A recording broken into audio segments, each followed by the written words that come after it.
What's going on, everybody? We got so much to talk about today, and we're here with the Cowboy.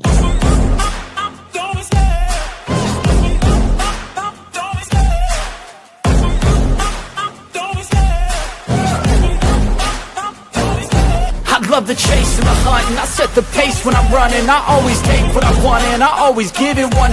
Don't need a bank, no I'm funded. Play the game like it's nothing. I'm always thankful for something. Don't take for granted, stay humble. Now wake up! It's time to look at the enemy. Look in the mirror if he is no friend to me. It's not working out, maybe it's the chemistry. It's time to break up so I can make a better me. It's lunchtime. What is going on, everybody? Welcome to Lunch with the Clydesdale and the Cowboy. We are here to have some fun today. Seam is already calling us losers, man. I take that the same way that I take Colton calling everybody nerds or dorks. Yeah. Okay. Term of infection. Mm-hmm. I used to say all the time that I hang out with the dumbest people on the face of the planet, but they're my best friends. So what does that say about me? Yeah. Man, surrounding yourself with the right people is more important, and intellect is only part of the equation. Correct. I got a question for you. Oh. So my wife and I were just having a discussion before I came down here because we are still stranded in our house. 6 cars have attempted to get out of our development, and they've all bogged down right in front of our house. Jesus Christ. So we are stuck. Jaybird says you can't fly like an eagle when you're surrounded by turkeys. Man's got a point. So my wife has worked a lot of shitty jobs in her life, but she is now with like a great company. It is an employee-owned company, and so she is and she's been there 5 years now, and is killing it. Right?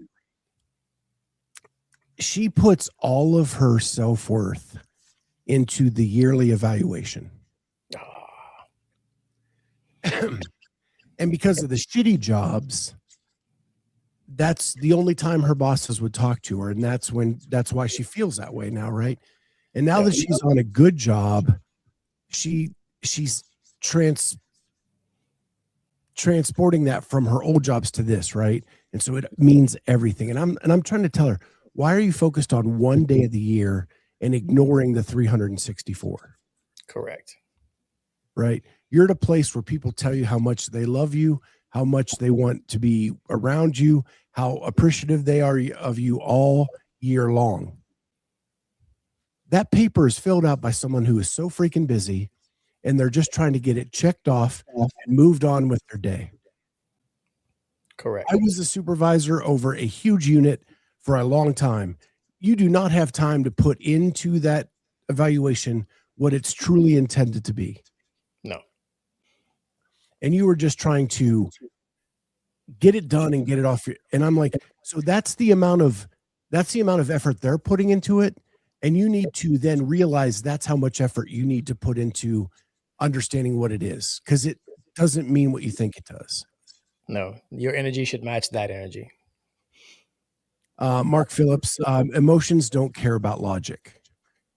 Yeah, he's not wrong. Oh, it's my yearly evaluation. It's one day.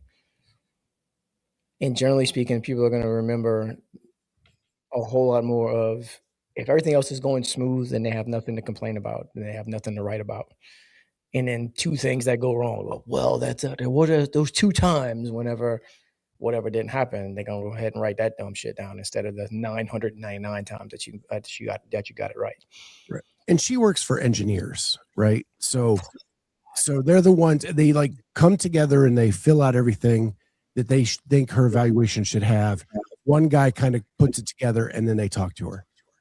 And here's the thing, like their idea of what she should be doing is not what her job description says she should be doing, right? They want her to do more of their job. And when she doesn't, because it's not really part of her job, then they kind of ding her for it. Well, it's because you're not doing your job, right? Like, so it's so messed up. And I try to just keep encouraging her, but she has so much PTSD from the other jobs. It's really hard to get her out of this funk. And she has a new supervisor now that actually does what she does. And so I'm hoping that the understanding is better there this year, and we'll have just a better evaluation because she understands the job better. With any luck, for sure. Mark Phillips, I just flamed out in a workout. I'm ready to join Orange Theory. See, he's looking at 1 day of workout instead of the 364. Dude, I don't hear about flamed out in the workout. I am 6 weeks into my 2K road progression, and believe me, you didn't flame out. Trust me when I tell you.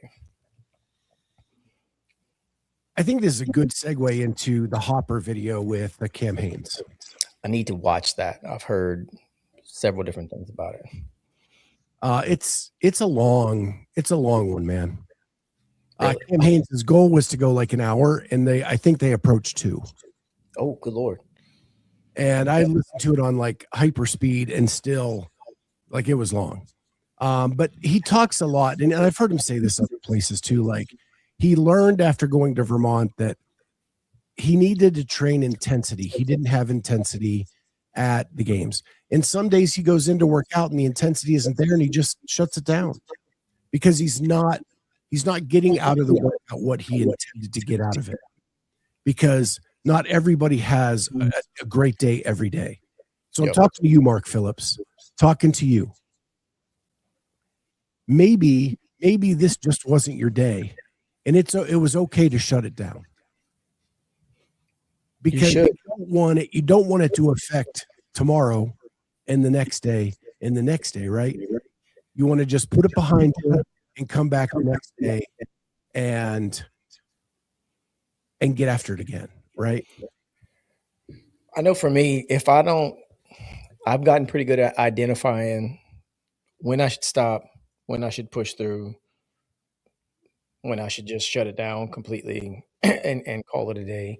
Because if not, I won't say it will, but it can definitely spiral into 2 days, into 3 days, where it's just like shit on top of shit on top of shit until I finally take a break and reset, and then can come back and be really refocused on it. Yeah, it sucks. Mark Phillips, which Hopper video is this? I missed it. He did an interview with Cam Haynes. And I'm getting an echo when I talk, Corey. So it's got to be something on the mixer there. But anyway, it's with Cam Haynes. They actually did a bunch of workouts during the week and did some shooting and some stuff like that. And then after it was all over, they sat down for this interview after Cam got to know him. And it's really good. It's really good. And it's outside of the CrossFit space, because Cam is not a CrossFitter. He is a hunter. He is a runner. And so it's just a different perspective. Chattanooga, sometimes I get in a funk and need a workout I know I'll feel successful at to get me out of the spiral. That's a good one too. Yep. Yeah, a lot of us aren't going to the games. We're just trying to get our mood back to get back to the next day. 100%. I would 100% do something that I know I'm good at to snap myself out of it, or something I'm familiar with.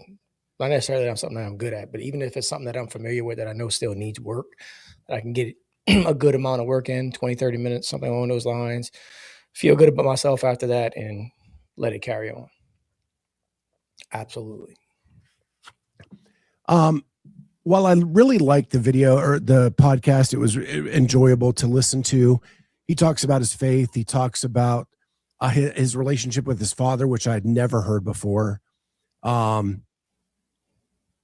wish it would have delved more into the CrossFit community and CrossFit affiliate kind of side. And it really doesn't. It really sticks to the sport and the mindset of a competitive athlete.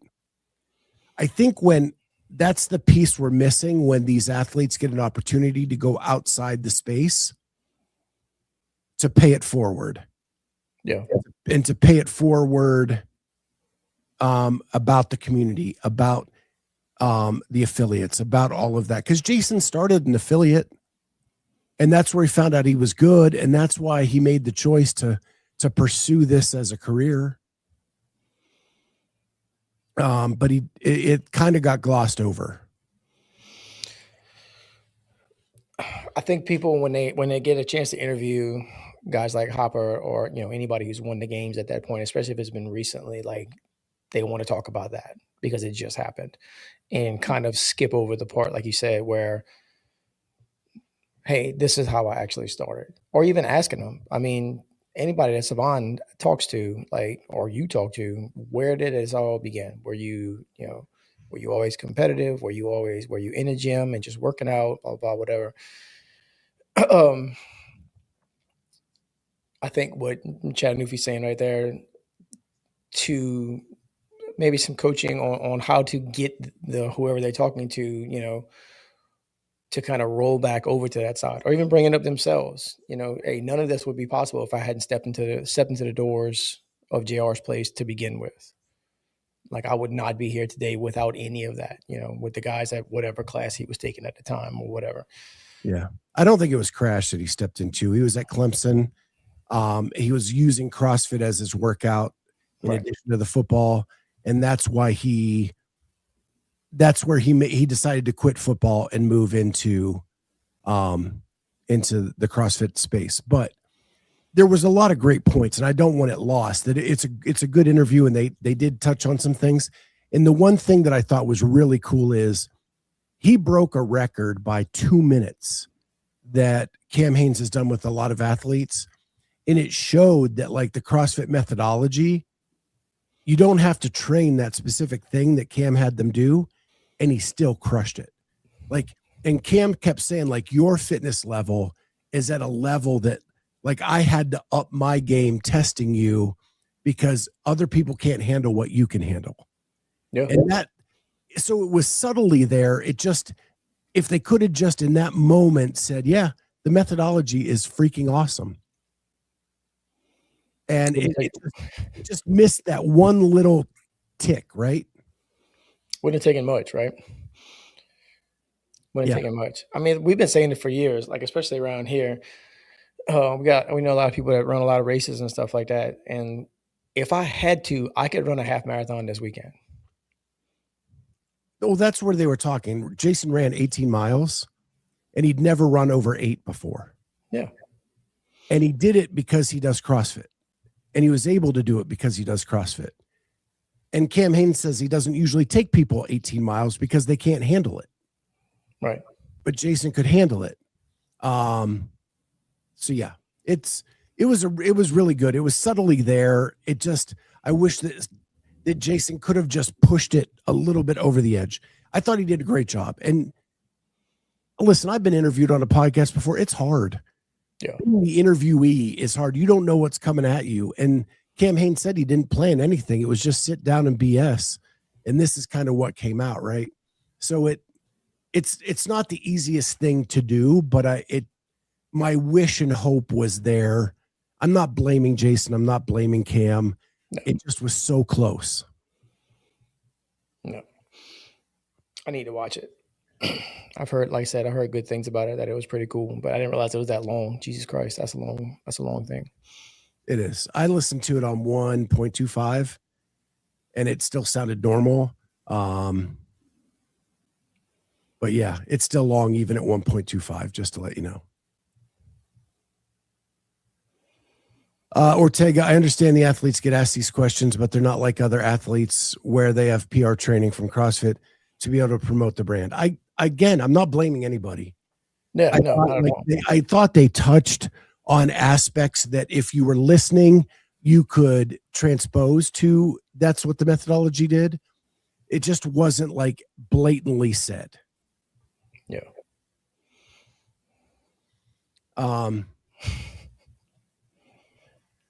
It's Jayson, so you should expect it to be long.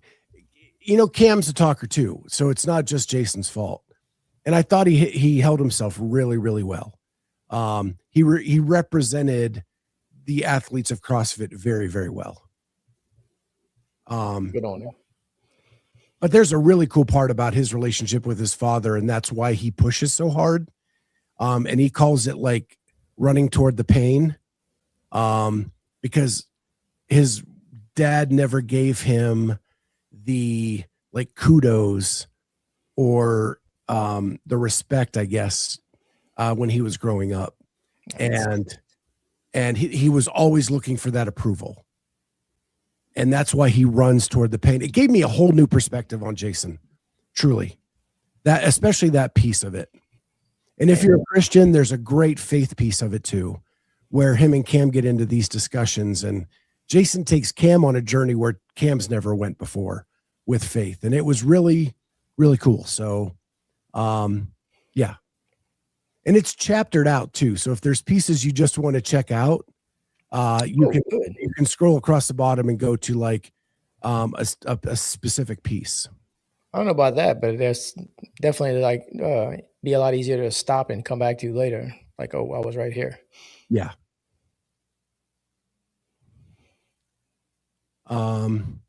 Chattanooga, I jumped. I feel like if you have a goal time and can meet. They're talking about the qualifiers for Magic City. Gotcha.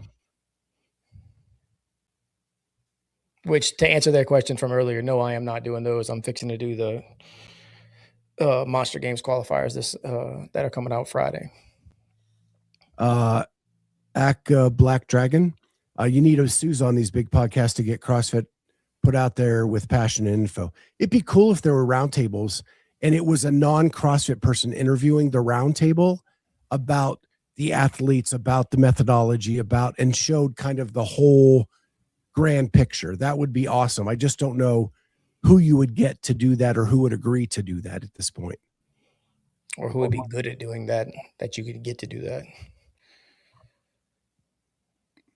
Chattanooga, I appreciate Jayson being a bit vulnerable in this interview. In his interviews lately, he did mention his dad on the Pedro one too. I got to catch up on the Pedro ones. He went bang, bang, bang with like all the boys interrupted, and I didn't get all of it. No, I didn't. I started with Alan. Shit, that might be the only one I caught. Who do you have? He had somebody on yesterday. I don't remember who it was. I watched some of that. Yeah, I got word that my job is going to pick up some more. I'm getting more duties, which is going to make it a little more difficult to get through some of the podcasts, but Angelo, yeah, he had Angelo on yesterday. The next thing I wanted to talk about is, hey, we're going to give away an open registration. If you have not signed up for the open yet, and the reason you're not signing up is because the $20 is too much, we got you covered. All you do is put "I'm in the comments, not in the chat, in the comments of this video. I'm in. And tomorrow I will put all those names in a randomizer, and one of you will get a free registration to the CrossFit Open. It's that easy. Piece of cake. And we got more. We're going to give away more. But for right now, we're giving away one. Put "I'm in the comments of the YouTube video, and you will be entered in a drawing to get a free registration to the CrossFit Open. You got to start somewhere. Super, super simple. Larry, you're already in. We know. All right, cool. So the next thing I wanted to talk about is this viral thing that's going around the space. I couldn't find the original, so I'm playing John Young's version of this. I'm not going to play it the whole way through, but I want to talk about this briefly. This was when Hiller was interviewing Brian Friend. And Hiller asks Brian Friend, what happens if, and I'll play it. What happens if he were to beat you? top 100. I don't know if John could go 100 deep. It became personal with me. He really focuses when he does his research on the top competitions and the top athletes. I don't think you can go that deep, bro. All right, that's enough of that. So it's a great reel if you want to check it out. But here's the deal. Why do you need to go 100 deep? Why is that even a thing? How many people go to the CrossFit Games? Corey, answer that question for me. This year, 30 men and 30 women individual. 30 women, 30 men. And relevance to the CrossFit Games, people that will be competitive at semifinals will be an additional 10 to 15. 10 to 15. That might make some noise at a semifinal. Yeah. So we're talking like, and you probably already know those people. You're talking 45, 50 tops. 100%. So why is it a badge of honor to say you can't go to 100? It doesn't make any sense. It makes no sense. It really, really doesn't. Once you get out of the top 50, which is still a lot, you're in a pool that is, it's homogenous. Like it looks almost like you could stack all those people up next to each other and interchange any one of them at any given point. Maybe down towards the bottom, like towards the actual 100 or whatnot. There's some outliers that got into that 100 because they were super good at like one thing. But anything past the top 50, I would say the 50 to 80 range, like you could plug and play any one of those people and it's going to be that you're going to get the same result. I'm going to tell you, in 2022 and 2023, those 2 years, I interviewed over 100 semifinal athletes. I remember. 100 semifinal athletes.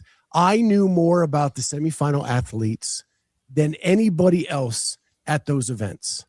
Did it make me a better predictor as to who was going to the games? Not one tiny bit. No. Not one. In fact, I would argue it gave me a bias towards people that made me worse at picking who was going on to the CrossFit Games. Because you got to know them, right? And now you're friendly with them, and now you're rooting for them. So now you're almost a homer at that point because you're like, oh no, dude, this dude's great. This dude's fantastic. He's gonna absolutely smash it. Oh, I was that way. I kid you not. I dove into that immediately, right? I knew this person was fighting an autoimmune disorder and it was going to be a great story. And I wanted them to go into or this person fought cancer and is coming back and they're going to do it, and like it gave me biases that made me terrible at predicting who was going to go to the CrossFit Games. Terrible. Yeah. So I also want to look at it from this perspective. I think in our space, the media is too close to the athletes. Too friendly. To be good predictors as to who's going to go on to the CrossFit Games. Yeah. Now some people can kind of push those biases a little bit to the side, but we all have them. 100%. Right? I think last year at the games, I actually beat John for like the first time ever, but it doesn't make me a better predictor than him all the time. It just meant that I was able to push my biases away, or my biases led to the people who won. Sure. Right? We're all so close. We all want these people to win. We all want these people to do well. Like I can point out that John was riding the Austin Hatfield horse probably because of a bias. Sure. Right? Sure. And we all have that.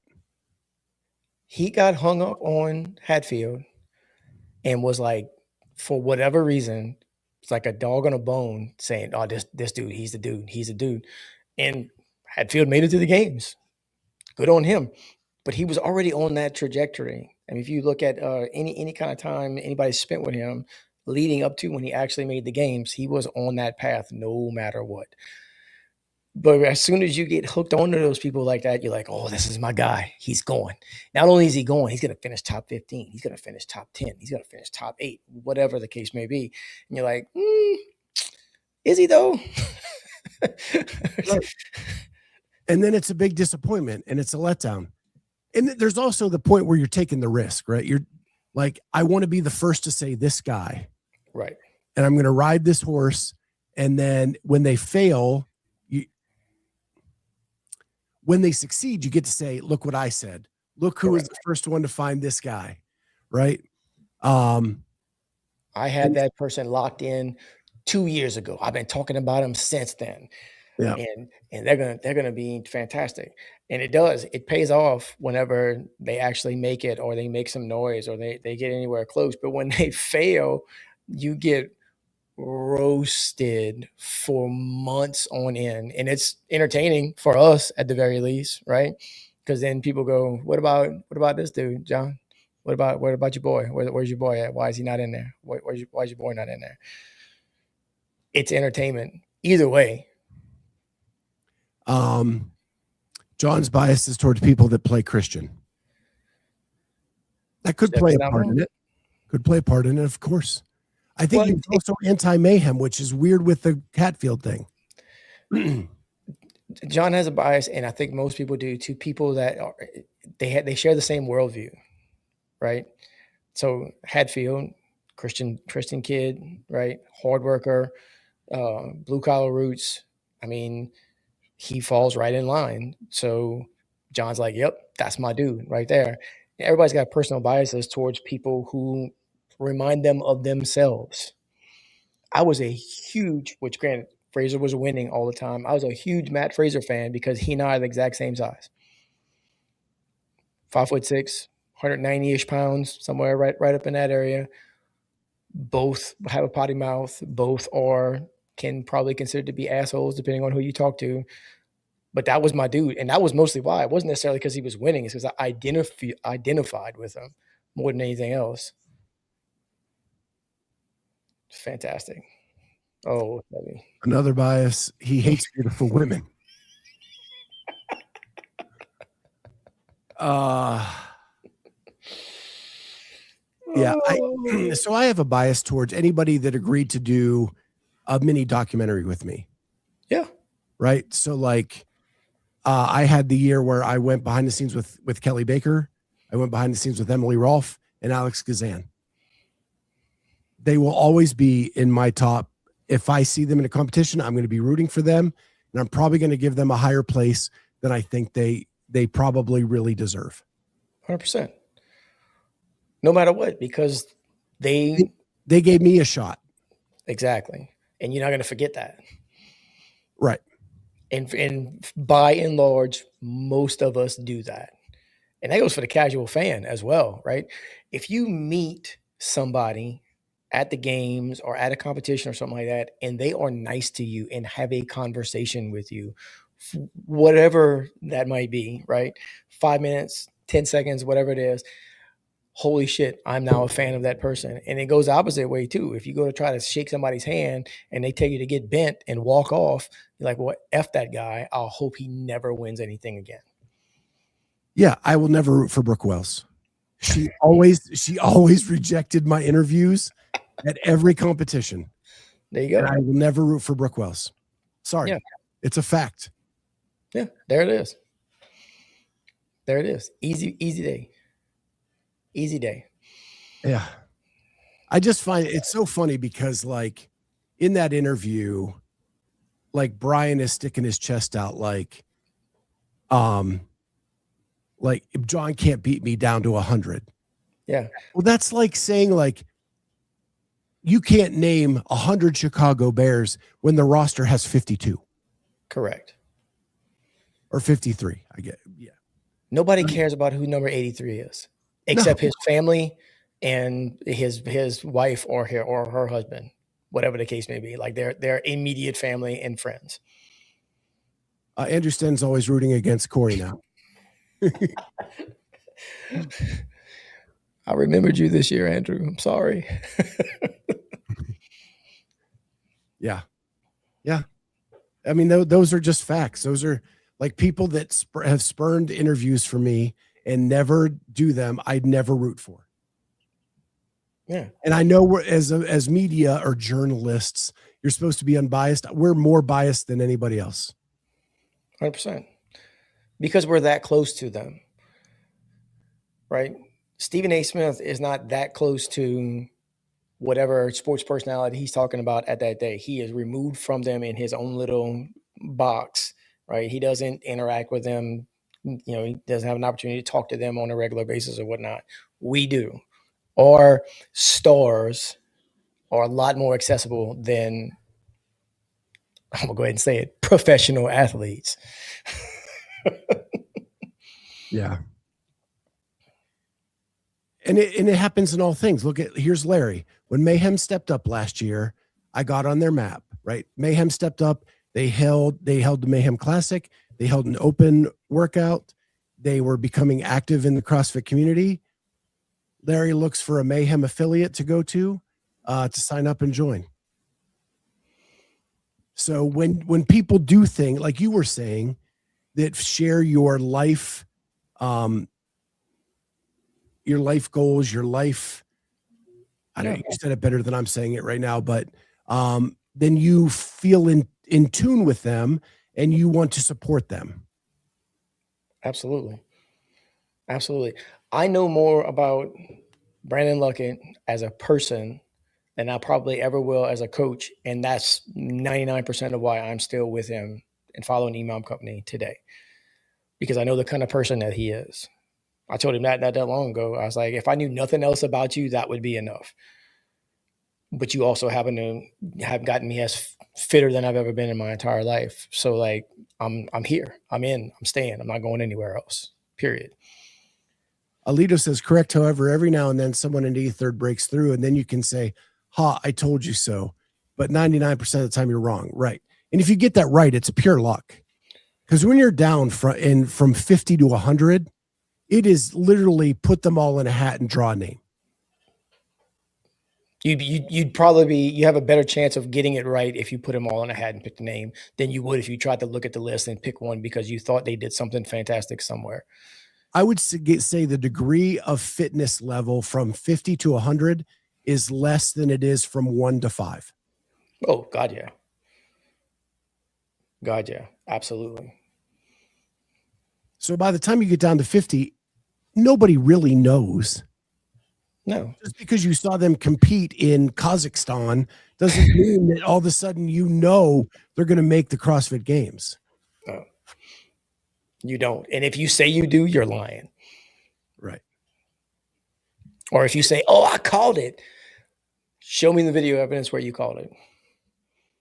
Not, oh, well, I told somebody off camera somewhere one time, one thing, kind of sort of mentioned it, that maybe they might be good. No. If you called it, show me where you called it, because I can 99% guarantee you did not. It's absolutely ridiculous. Yeah. Yeah. I just find it funny that like the whole analyst thing in CrossFit is just absurd. Because we all think we're good at it and we all have biases because we've all connected with some of these athletes. Sure. And none of us can detach ourselves from that long enough to make an educated top 5, top 10, whatever. Absolutely. Jay Birch says if you use the Apollo database, you might. Well, not anymore because the Apollo database has not been updated in like 6 months. Get on that, Barclay. Barclay got a new job, I guess, and he that is low on his priority list, and he has not updated it. So the Apollo World Rankings. Claire, don't forget I beat JY last year on Heat 1 for the games. Yeah, but I think I won, Claire. Like, you're the one that put up the standings. I didn't even know I won until Claire posted it. That's hilarious. From like the media members. This may or may not have been repeatable, but there's no reminding him for 1 year. Here's to reminding him for a year. Absolutely, Claire. I would never stop. Like every Monday show they did with John on it, I would open it, Claire, if I were you, with, and by the way, remember last year when I beat you? Because I'm gonna, if you didn't, I'm reminding you right now. Yeah. When I was prepping for today and trying to think of like where it was that I beat him, I couldn't even remember if it was the games or not, because literally I didn't know until Claire posted it. That's fantastic. Where's that? Vicky is calling us the JY Slayers. Yeah, it should be a club. We should start a club, the John Young Slayers. So this she's going to TFX, and Jay Birch is going to be there. We're also going to have Joe Valens is our photographer. He's going to be there shooting for us. He was in the chat earlier. He was. And so we're going to see some shots from him, and we'll be collaborating all weekend. So make sure you check all that out. The action from TFX. I like this one from Lido too. And if you did see number 83 compete in Kazakhstan and they were phenomenal, doesn't mean they were clean. Hope you all remember Pedro and Manuela's story about the forgotten growth hormone in the fridge. Facts. Oh, facts. Oh. Yes, indeed. Yes, indeed.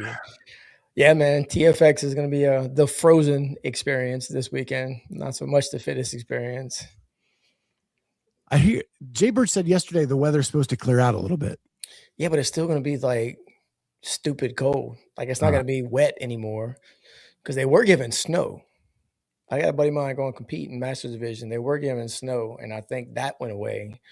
But it's still going to be because most of it's outside. Jenny says it's warming up. It's warming up. It's up to 22.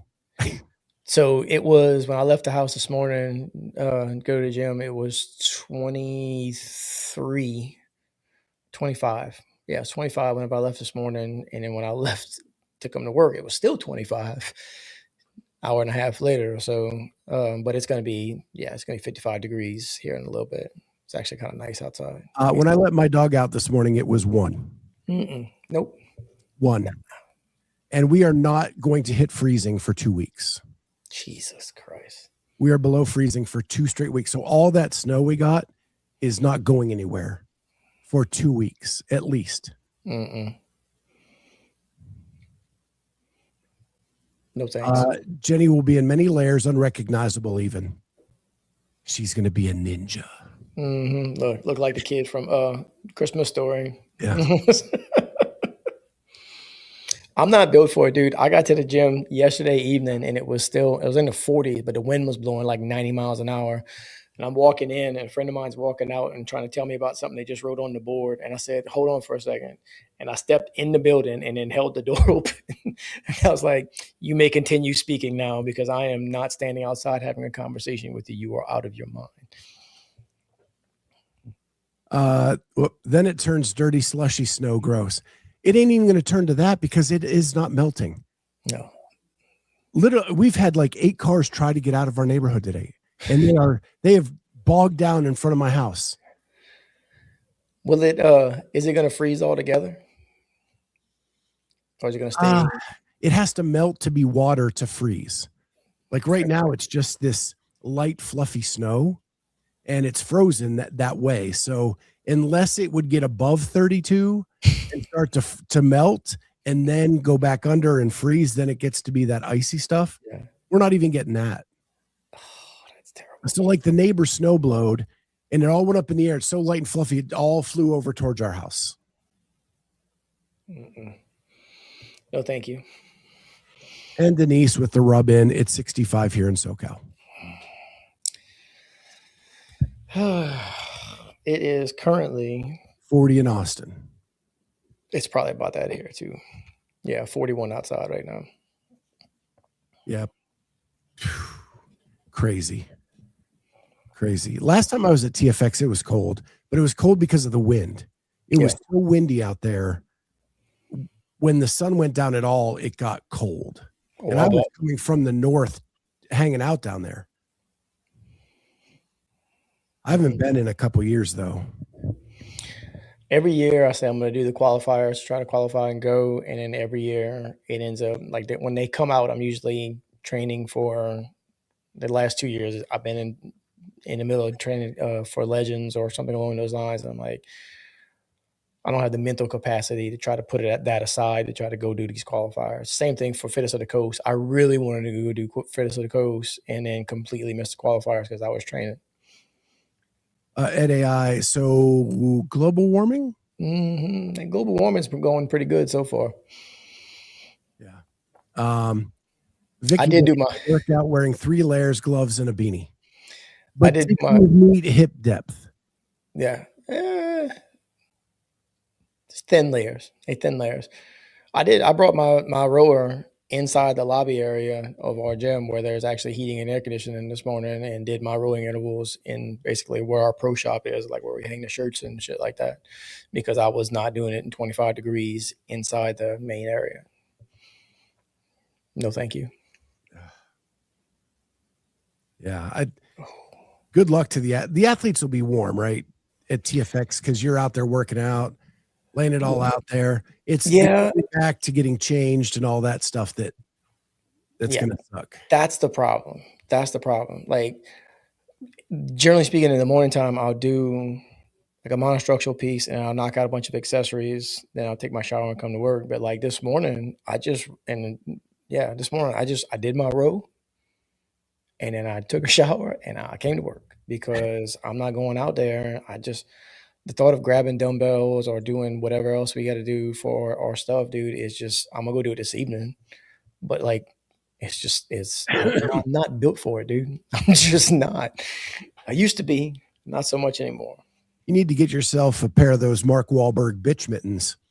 So you can grab the dumbbells on these cold days.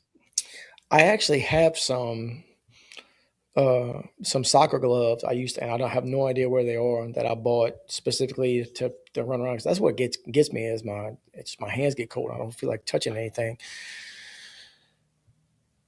I don't know where they are. I really do wish I could find them. Cause I have no qualms about going in there and like doing, some dumbbell bent over rows or whatever the case may be with my gloves on. So I don't have to touch anything stupid cold. I'm with Larry. I'm naturally layered.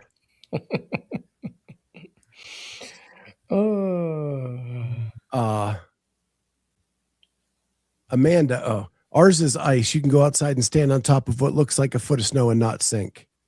The dog is sliding everywhere, trying to take a poop.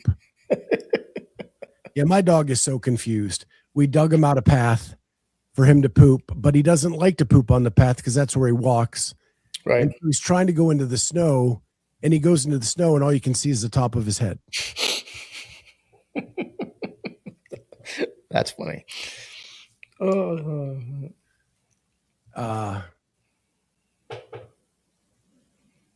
yeah, fun stuff. All right. Anything else going on, man? Doing Monster Games qualifiers start this weekend. Trying to go back to Kansas. I had fun last year, so we're trying to do that again. Other than that, dude, just training. I did figure something out this morning. So one of the things my coach has tasked me with is doing our 2K row progression. So I've been on that. We're on week 6, day 2 was today. And this morning, it dawned on me that when God was making my legs, he's like, all right, cool. They're going to be strong legs, like really strong. Like you're going to be able to clean upwards of 300 pounds, snatch well over your body weight, put up squat numbers. They're going to be ridiculous for somebody your size, whatever. But when it comes to rowing, it's going to feel like you're going uphill against the current.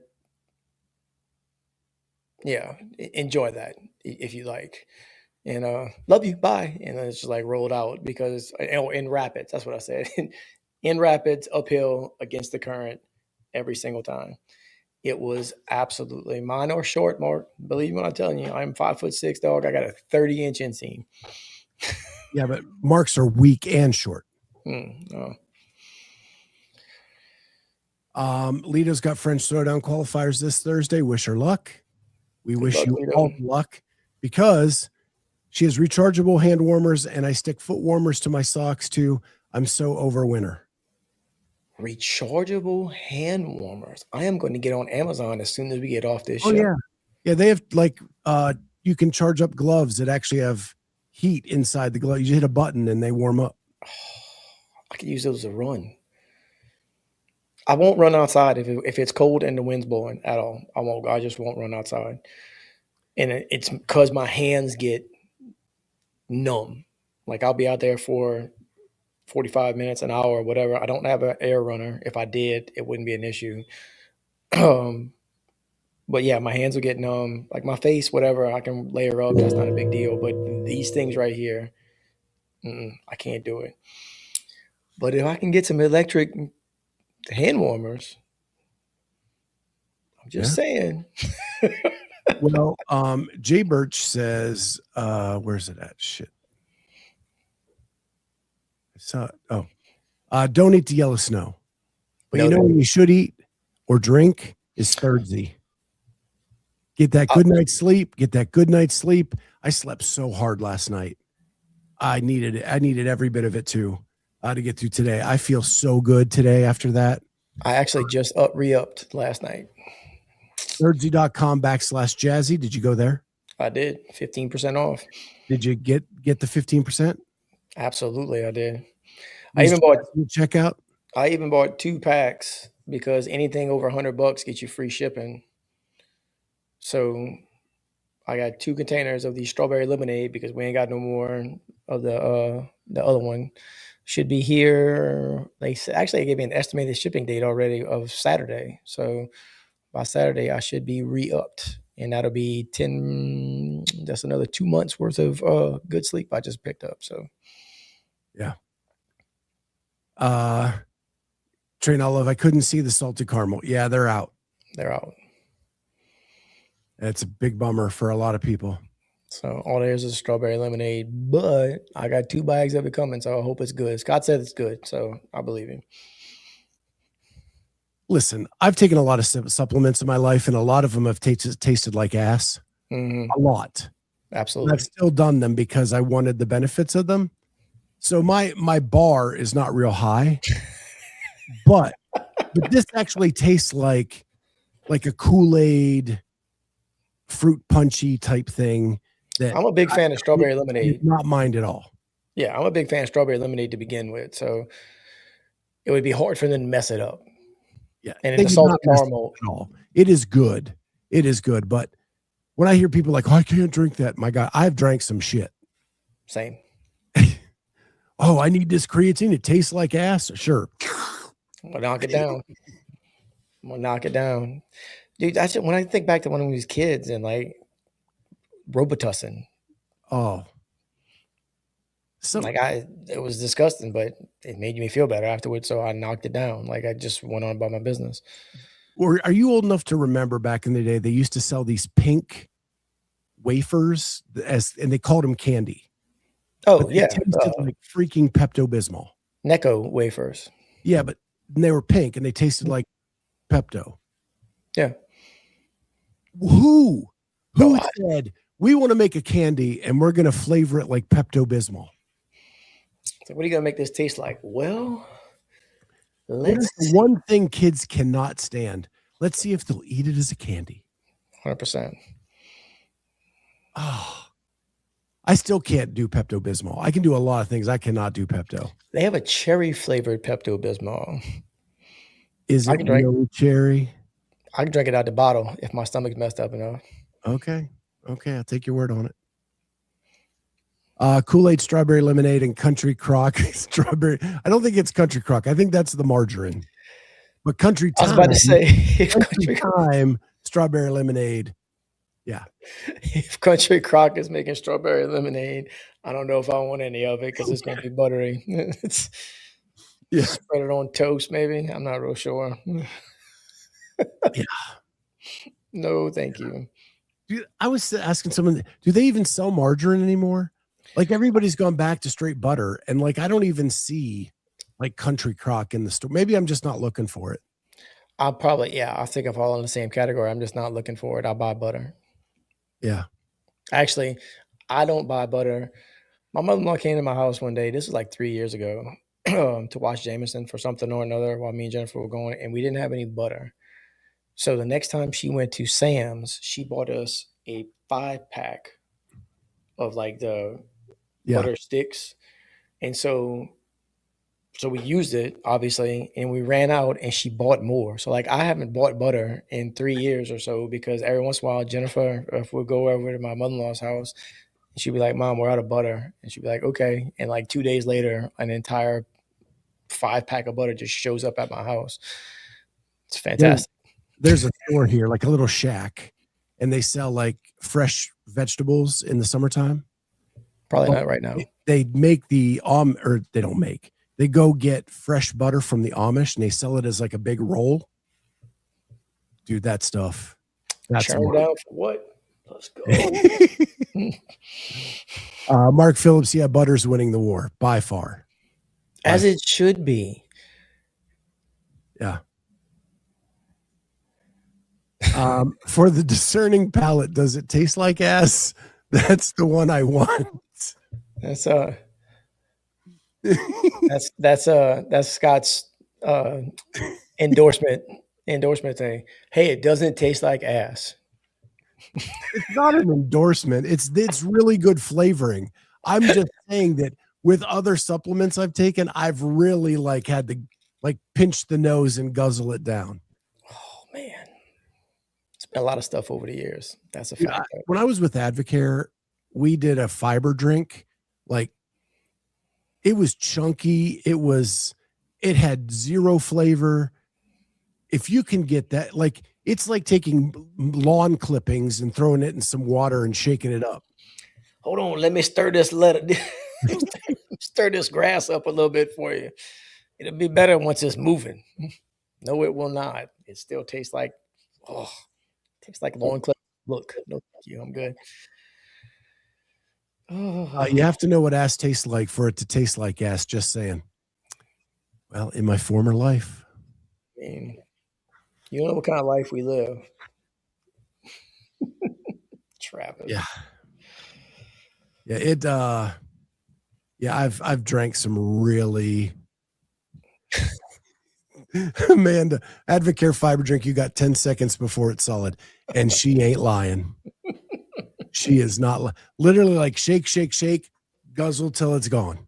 Because if not, it's just going to solidify. Oh, then you're just chewing, man. No, thank you. It was so nasty. Oh, no, thank you. Leave in the comments what supplement you thought was the hardest to get down. There it is. Bring it on, folks. Well, guys, I got to get back to work. Time for you knuckleheads to get back to work too. We'll be back tomorrow for another show, and then I'm out the rest of the week. Because I will be, as long as I can get my car out of this neighborhood. I have surgery on Thursday, and you need a flamethrower until Monday morning. I know I need a flamethrower. Just walk down the street. The Boring Company, man. You can get one from. You can buy one from Elon Musk. Yeah, can you just picture me walking down the street with a? Yes, I can. I would love for you to get a flamethrower. 100%. There's that Schweitzer guy out there flamethrowing his driveway again. I don't need my driveway's clear. It's the damn street. Damn. I've literally got to walk down the street flamethrowing. Nice. Even better. See, you're getting me. And I think the reason we're not getting plowed is because people park their car on the damn street instead of their driveway. And now the plow can't get through. I have a pet peeve with people parking on the street in my neighborhood. Oh, and then parking in front of their own house and there's nothing in the driveway. What the? Oh, there's a guy down my street that parks a car on each side of the street right beside each other. And you have one narrow path to get through. And there's no way a plow can get between those two cars. And now we're all stuck in here. Drives me bananas. Yeah. I think we all live with that. That's just disrespectful, man. You don't own the damn street. We live in a community. You have a driveway. Every house in my neighborhood, every single house in my neighborhood has at a minimum a 2-car garage that is attached to a driveway that goes all the way down to the street. I know from experience, I can park 2 cars in the garage and another 4, maybe 5 if they're small enough, in just in the driveway. You might have to do some shuffling to get them out, depending on who's leaving first, but it'll keep them out of the streets. Yep. Yep. I just don't care. Horrible, man. There's a special place in hell for those people. 100%.